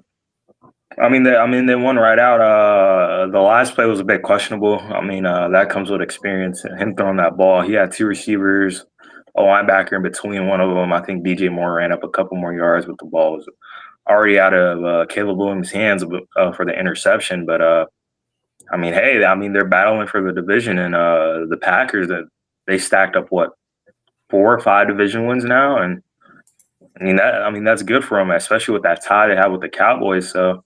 They could see a way to come through with it. I don't know how much more it affected the Cowboys' chances of making the playoffs with them winning that, but either way, we lost. I mean, we tied with them and then lost to the Bears. So I don't think it mattered that much. But I mean, yeah, Jordan Love, he showed fly. I mean, he played better than Caleb Williams at the end of the day.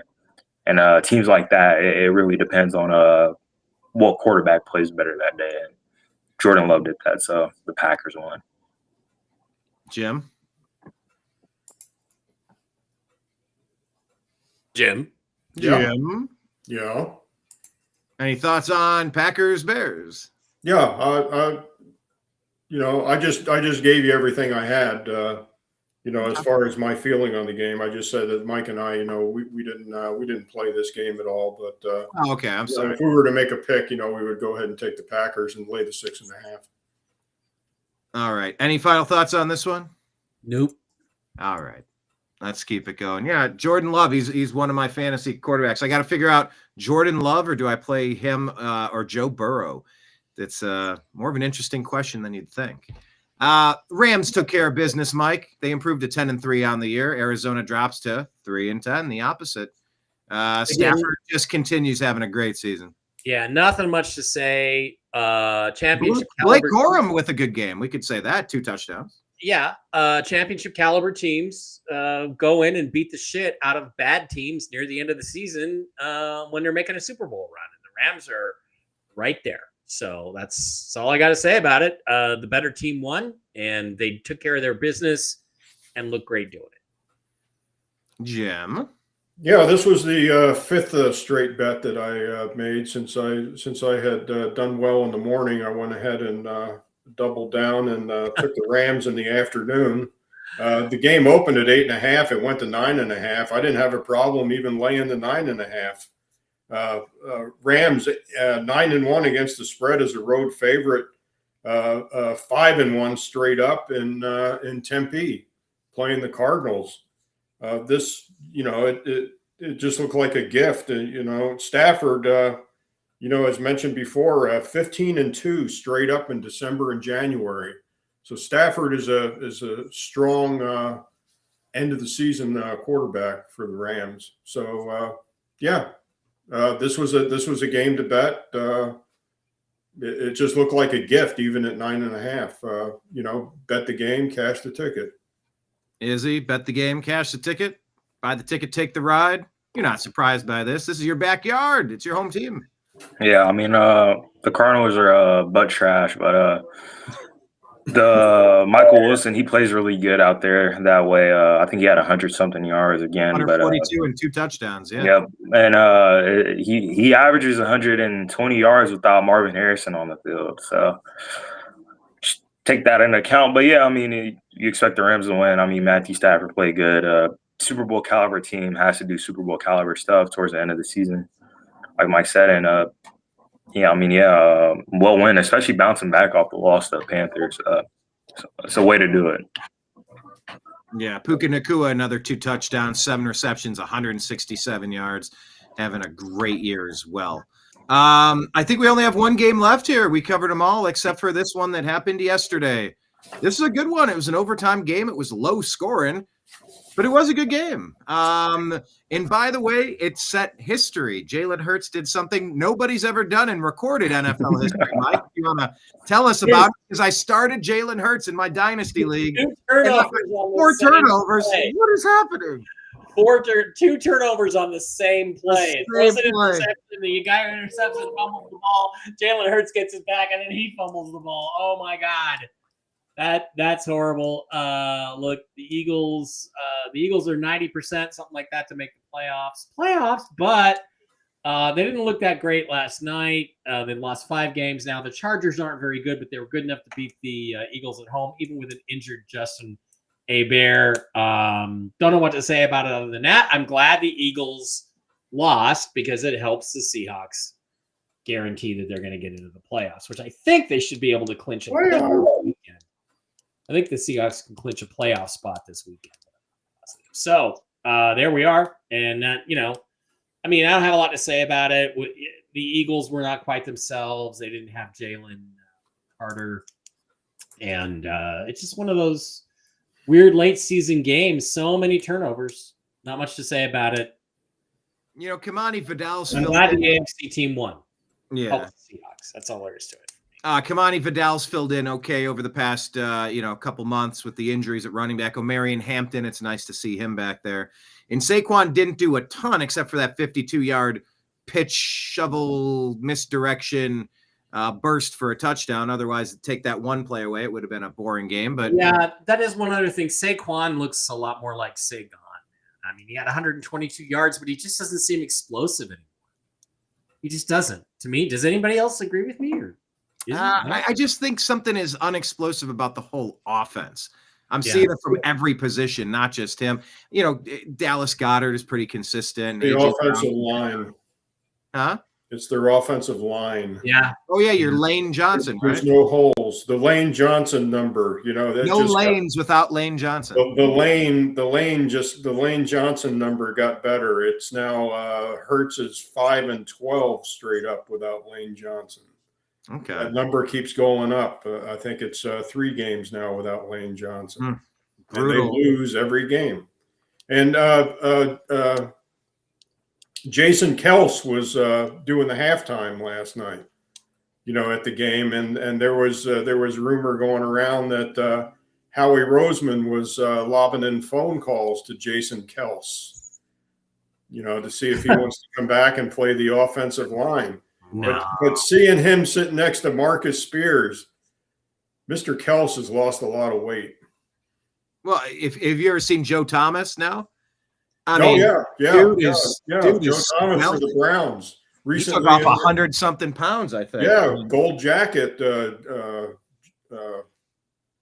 Thomas. Yeah, nice trim cut on him. He used to be a big boy. Now he's not. Is he? How much should the Eagles be panicking? I'm sure you're not losing any sleep over your bitter rivals having some struggles at all. But man, I'm sleeping like a baby.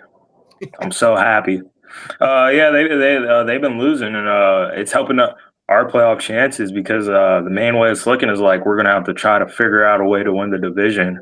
I don't know if that happens or not if the Eagles keep losing, but we got some easy games coming up. But I mean the fans have been mad. I mean, they just came off a Super Bowl win, but a lot of Eagles fans have been mad. Oh my gosh, we're not doing this, we're not doing that. And I mean, respectively, you want to see your team perform to the highest of their capability, and they're just not doing that. And Jalen Hurts, he played horrible. 3 turnovers. I saw there was a stat. If Jalen Hurts were to spike the ball every play of the game, he would have had a better QBR than what he had to finish the game, which is pretty funny. Yeah, but your absence would be better than your presence. That's literally exactly. Your absence would be better than your presence. And I mean, man, what's 4 interceptions, 3, and I don't see them doing that well.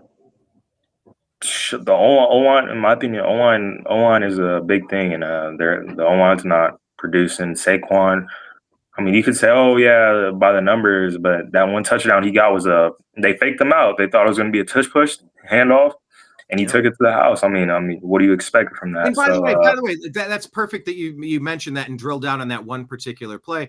That's exactly what the Stefanski 2-point conversion was supposed to be. I think Quinshawn forgot the play because he was wide open for the pitch, and like he had it timed wrong, and he forgot to. And they asked Stefanski about it. What did you do? Why didn't you? He goes, I'm not going to get into that, but it's not exactly how we drew it. Like he didn't throw Quinshawn under the bus, but he's like, damn it, Sean. It was going to be the same. And Brian, that's exactly why you put the quarterback in the game for the 2-point conversion. You don't dilly-dally with stuff that some players don't know how to run with the game on the line. And guess what? I guess the quarterback would know how to run that. But yeah, back on the Eagles. Hey man, they better start winning some games because I think the Cowboys. We play the Chargers. Well, we got a pretty decently easy schedule for our offense coming up. So yeah, I mean they better start winning if they want to keep their playoff hopes alive. So. Yeah, it's crunch time, fellas. We are winding down to the playoff season, and I'm excited for it. All right, well, those are all the games from last week. We're gonna get together, gentlemen. Did we decide 3 o'clock, 4 o'clock, 5 o'clock? We decided on Thursday. I have the day open pretty much at this point, so let me know what time. I'll be 3 p.m. Eastern time. 3 Does that work for everyone? Raise your hand if 3 p.m. Eastern is good. Noon. Yeah, I'm good. Okay. Yes, we'll do 3 p.m. Eastern time, noon Pacific for Strictly Football Thursday. We're going to do betting trends and I look forward to all the games this weekend. Before we go, just any quick thoughts on what we saw with college football, the conference championship games, obviously Indiana, Ohio State, or any of the other ancillary games, Mr. Mike? My biggest thing is Mr. Mike, hold on. Nope. Oh, me? I get to go first? Okay. Sure, Yeah. Well, I guess you and I started the show, so why don't I? Yeah. But this is why conference championship games are stupid, just like conference basketball championship tournaments are stupid. Why did you even play the season if your champion's going to be decided by the fucking tournament? That doesn't make any sense in basketball. Doesn't make any sense in football. Two best teams in the country should have not played until the national championship game, Indiana and Ohio State. Sorry about Ohio State, but they play again. It's going to be another typical tough game, and Notre Dame got screwed. I know. Playoffs? Don't No talk playoffs about for Notre Dame. playoffs. None for the Fighting Irish, Jim. Thanks for that. Notre Dame. Jim Moore and not Jim Mitchell. Yeah. Notre Dame got screwed, except that they lost to Miami head to head. And I cannot sit here and tell you, I'm the guy who argues that in 1993, it was absolute bullshit that that Notre Dame lost the national championship to Florida State because a bunch of fucking sports writers wanted to give a national championship to Bobby fucking Bowden in Florida. Cool, it's his turn. Even though Notre Dame had beaten straight up Florida State. Both teams were 11-1. Both teams won their bowl game impressively. And guess what? 1-1, Notre Dame beat Florida State. They should have been the national champions that year. I got to apply the same rule here. I think Notre Dame got screwed. It should have been in instead of some other teams. But Miami beat them. So there you go. Yeah, it gets weird with James Madison and some of these random schools. Tulane. Yeah, come on. How can they be in and Notre Dame is not in? How college football do you make the system worse by expanding the playoffs? My question about Notre Dame though is, aren't they like in their own like singular conference? Yeah, they shouldn't they join like the Big 12 or Big 10 or whatever? They went independent a couple of years ago. Yeah. They only have like 2 people in their conference. I mean, me personally, if they want to get in that way, join a legitimate conference. Put it that way. Get rid of the conferences. Go back to the old system. Southeast Conference, Southwest Conference, Big Sky, Pacific 12, Big 10, Big 8. Let's go back to the old system that we had before. I mean, Big 10 with 18 schools, like it just doesn't make any sense. Whatever it is, like I don't know. What in the world are USC and Oregon, and Washington, and UCLA doing in the Big 10? That makes no sense. Now, maybe if you're going to do a Big 10 east of the Mississippi, Big 10 west of the Mississippi, which makes it the Big 10, 10-10 on each side. I don't know, I guess, but. That Buckeye game hurt, but also we had nothing to play for. Maybe we don't want to show all of our cards, but we missed the field goal. We had the 4th down tush push, called a first down. They reviewed it and they took the ball away from us at the 4-yard line. We were driving. We left a bunch of opportunities on the field. And man, on that first play, we almost knocked that quarterback Mendoza out. I mean, I stood up and yelled, no. I'm a Buckeye fan, but I want to see the best that they have. He sucked it up. He manned up and he played a good enough game, Mendoza, to get it done. But also, Ohio State Buckeyes were getting tackled by 2 people on these plays, and the refs were swallowing the flags. Man, I don't know. I don't know what to make of it. You drank a big glass of Coke this morning. That's what it sounds like. But I mean, I think I told you I had Indiana winning. Not even hating. That head coach at Indiana, he's really, really, really good. Respect to Fernando, but like I said, that RPO, whatever weird thing they run there, that's what's going to get him. And I'm not so much sure about Fernando translating to the NFL because I haven't seen a lot. But besides that, I just wanted to say Dodgers got better. Edwin Diaz is the best closer in baseball is coming to the Dodgers this year. So all right. The rich getting richer. Jim's gonna start. And we're in talks of signing Tarek Skubal too. Oh, kid, I might stop watching baseball if you get Tariq. It's not their fault. The Mets they could have offered Edwin Diaz, and the Tigers they're shipping Skubal, their best player. They don't want to pay him. It's just being cheap.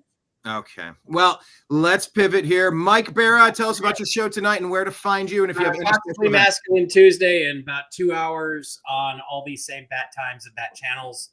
See you then. News, political analysis, Nick Fuentes. Lots of weird shit. Piers Morgan, dick eating Karen Piers Morgan versus Nick Fuentes. Gay, virgin, Nazi? I don't know what it is, but we're going to talk about that. Yeah, I don't know. We're through the looking glass now. Things have gotten officially weird. That's for damn sure. Right. Izzy, final thought, and then Jim has a quote. Izzy, final thought? No final thoughts. All right. Quote from Jim. He always leaves us with wisdom.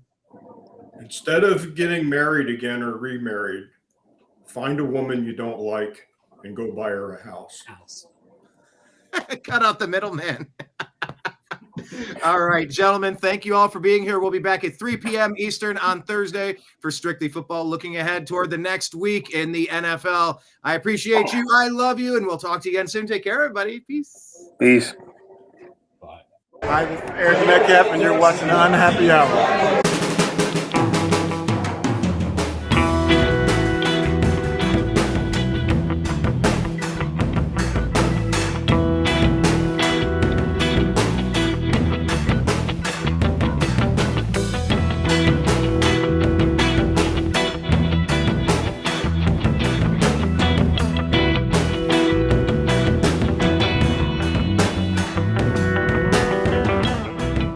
New American Media is proud to present a division of the Unhappy Hour sports show, Strictly Football.